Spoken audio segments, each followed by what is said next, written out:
Welcome to the newest episode of Beyond the Fame with Jason Fraley. I'm your host, Jason Fraley, picking the brains of the top filmmakers, musicians, and artists of our time. 20 years ago today, on February 4th, 2004, Mark Zuckerberg launched the Facebook from his dorm room at Harvard University, sparking a social media revolution that both positively brought society together and negatively caused mental health issues that just earned an apology to the Senate Judiciary Committee. Either way, Facebook changed the world as we know it, and I spoke to Mark Zuckerberg's sister, Randi Zuckerberg, in 2016 when she launched the reality TV show Quit Your Day Job on the Oxygen Network. I'm here with the one and only Randi Zuckerberg. Yeah, you recognize the name, sister of Mark Zuckerberg, but she here is now launching her new show, Quit Your Day Job on Oxygen, where budding entrepreneurs can pitch their cool business ideas. Randi, thanks so much for coming on. Thanks for having me. I'm really excited about the launch of our show. Now, when does it actually premiere? It premieres this Wednesday, March 30th at 10 p.m. on Oxygen. Awesome. Okay, cool. And how did you, just before we go into it, how'd you sort of come up with the idea? Because there's a couple shows like it, Shark Tank and stuff like that, but how'd you come up with the idea of this particular one? What I love about, first of all, I wish that I could take credit for coming up with the idea, but they came to me. I've been doing a lot of investing in small businesses, and primarily a focus for me is investing in small businesses that are led by or founded by women. So when Oxygen came to me and said, we have this new idea for a business docuseries, we're going to follow entrepreneurs through their journey, and if you love them, then you can give them your time, your money, your mentorship. Some entrepreneurs will make the cut, others won't. I just thought, well, this is a fantastic way to continue what I'm already doing in my real life and really show America that entrepreneurs can look like anyone and anybody. Now, why is that it seems a very passionate cause for you, in addition to a fun show, of course, but why is that so important to you? Is it because you see yourself in that? You want to be able to give back since you've had some good opportunities too? I definitely think part of it is paying it forward. I've been very lucky to be successful in business myself, and I think you really owe it to pass that down and pay it forward to the next generation of entrepreneurs. I also think, though, that in this country, for some reason, even though the country's been built on entrepreneurs and small businesses, we have this idea in our minds of what an entrepreneur looks like. Right. And I want to shake that up. I want to show that no matter where you come from, how much money you have, what you look like, what gender you are, if you have a great idea, you can start a business. You can become an entrepreneur. And to me, that's what's so exciting about this show, that many of the entrepreneurs featured on the show are women. They're all ethnicities. It's so exciting to see that. That's awesome. Now, tell us. I know I definitely don't want to spoil any of the show for people who haven't seen it yet, obviously, because it hasn't even aired yet. But could you give us like a little teaser of what some of the cool entrepreneurial ideas that are going to be here in this season one? Sure. Well, in the first episode, you're going to see two really fantastic female entrepreneurs go back to back with two kind of wild ideas. On one side, you have the Weave Scratcher Pro, which is exactly what it sounds like it is. Weave Scratcher? Yes, that is correct, Jason. I don't think you're the target market for it, but hey, you never know. You never know. But yes, the Weave Scratcher Pro. On the other hand, you have Society 9, which is kind of like a Lululemon for fighter women. So it's we have these two entrepreneurs, both very passionate, very ambitious, and they're going neck to neck against one another to see who's going to get an investment from our group. You said fighter? You mean like Ronda Rousey types? Yeah, exactly. All right. Like if Ronda Rousey had a mainstream athletic line, what would it be? Oh, well, so pretty cool, right? That sounds like a totally viable market there. It's absolutely. That stuff's taken off. What I love is before I joined the show, I mostly only looked at tech investments. That's my background, consumer tech, apps. Mm-hmm. And so here I am evaluating the Weave Scratcher Pro and Society 9. It also has pushed me very far outside my comfort zone. That's awesome. Well, that's always a good thing. You always want to keep growing, Exactly. So who all are you? I assume you're on the panel of judges. Who else is there with you? Yes, there's four of us.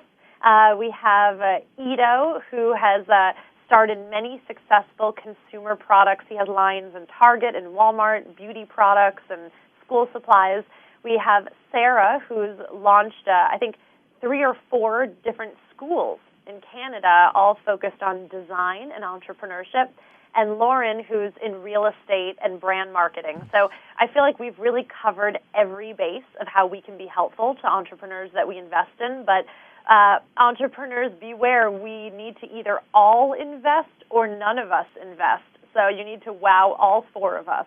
Yeah, that sound like totally qualified people to judge there. What could you just said their first names though? Could you give me their last name too? Oh, sure. We have Ido Leffler, Sarah Prevette, and Lauren Mylan. Okay, awesome.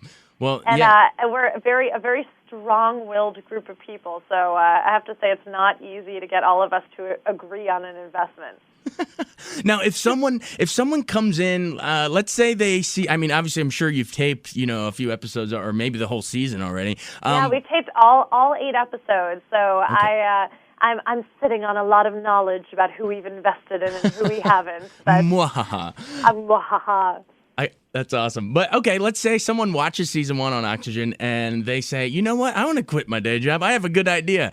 What sort of, how would they sort of bring it to potentially apply to be on the show? And B, what sort of stuff would they have to do to wow you? How do they stand out?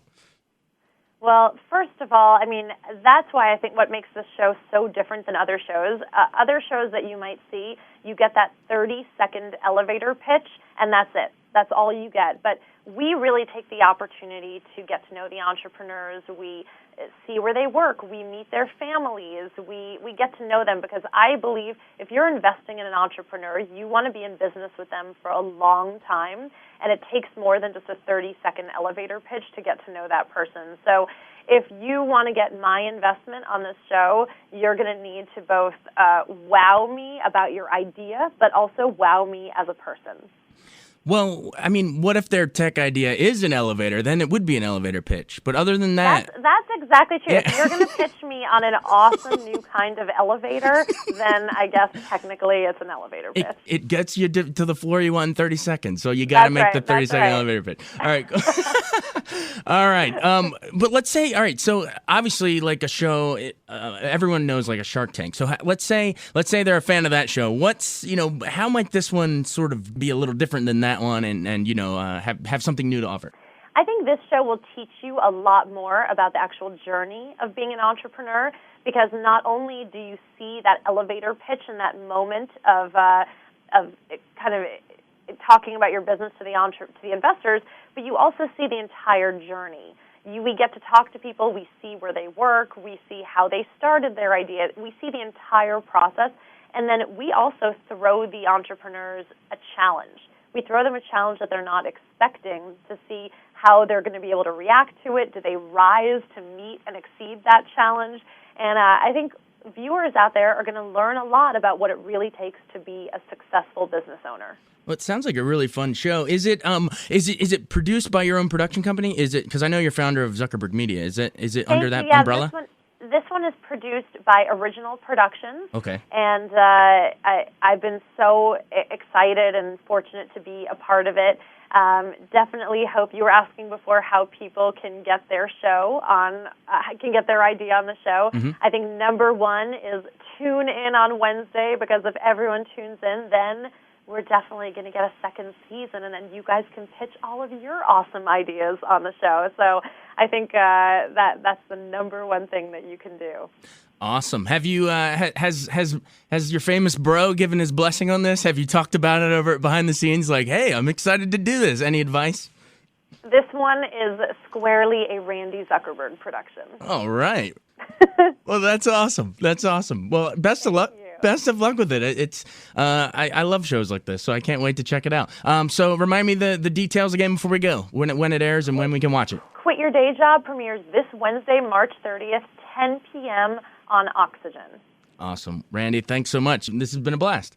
Awesome. Thanks, Jason. Randi Zuckerberg left Facebook in 2011, a year after the 2010 movie masterpiece The Social Network, written by Aaron Sorkin and directed by David Fincher. Here's a snippet of my chat with actor Jesse Eisenberg, who played Mark in the movie. Could you compare his directing style with working with David Fincher? David Fincher does a lot of takes, too. That was like a wonderful experience because he does, do the same scene over and over and over again. And that's great. You can hear that full interview in the archives of Beyond the Fame. Thanks so much for listening to Beyond the Fame with Jason Fraley. Our theme music is Scott Buckley's Clarion. Remember to give us a 5-star rating if you like what you hear. We'll see you next time.